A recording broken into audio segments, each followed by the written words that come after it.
Chapter 9. Mr. Tabby. They stood in a big, cold room. Sparkling cobwebs crisscrossed the high ceiling. Strips of peeling white paint hung from the walls as if something very large had been sharpening its claws in the concrete. A faded sign stood on its side against the far wall next to an elevator. 2 doors flanked the room.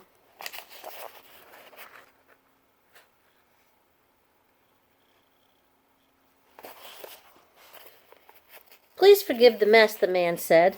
"We have only been here a few days. It is rather difficult to move an entire hospital."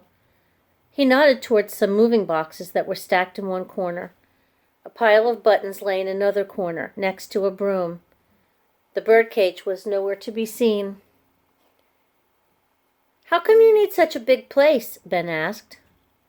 "Worms are so small." "We have one room for worms. The other rooms are for other things." The man held out his hand. "Allow me to introduce myself. My name is Mr. Tabby. I am in charge of identifying and registering each patient." He shook Pearl's hand, then shook Ben's. His sharp fingernails prickled Ben's skin. "And you are?" "I'm Pearl Petal." "I'm Ben Silverstein." "Well, Pearl Petal and Ben Silverstein, before we proceed, you must sign this." The man pulled out a piece of paper from his vest pocket.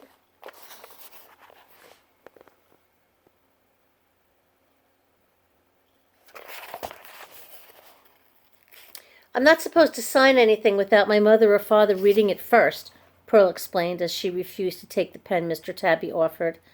"I signed some papers once, and we ended up with a big satellite dish on our roof.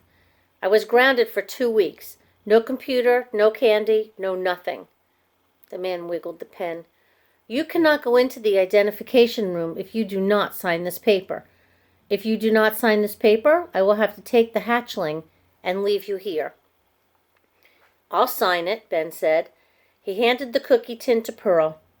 Then he read the paper while Pearl looked over his shoulder.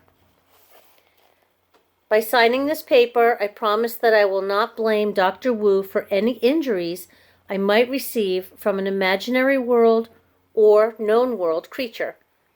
Causes of injury include, but are not limited to, biting, scratching, chewing, gnawing, venomous stinging, hypnotizing, tossing, igniting, crushing, stomping, impaling, gouging, shredding, and vaporizing.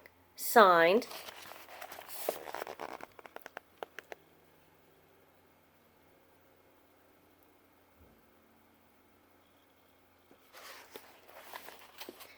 "Vaporizing?" Ben asked. "Wait a minute.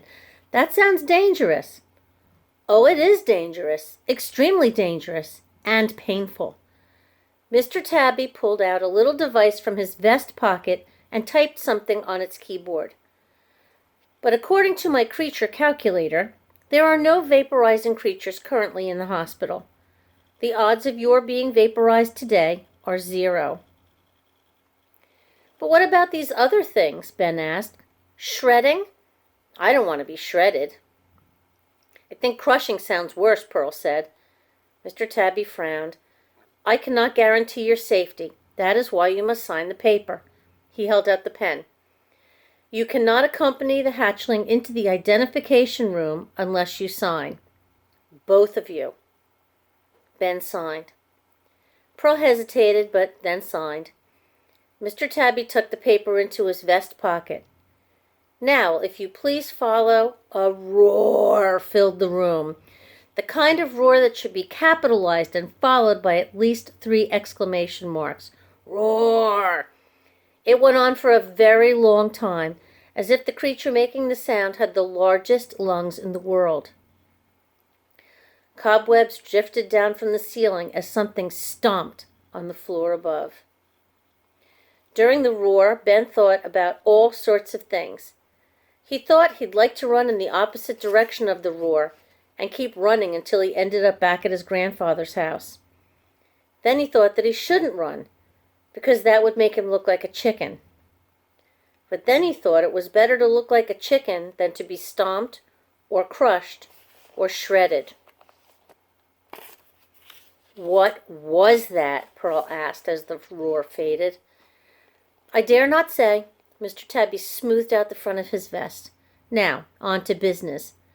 As he opened the door to the identification room, he said to Ben, "Would you be so kind as to bolt the front door?"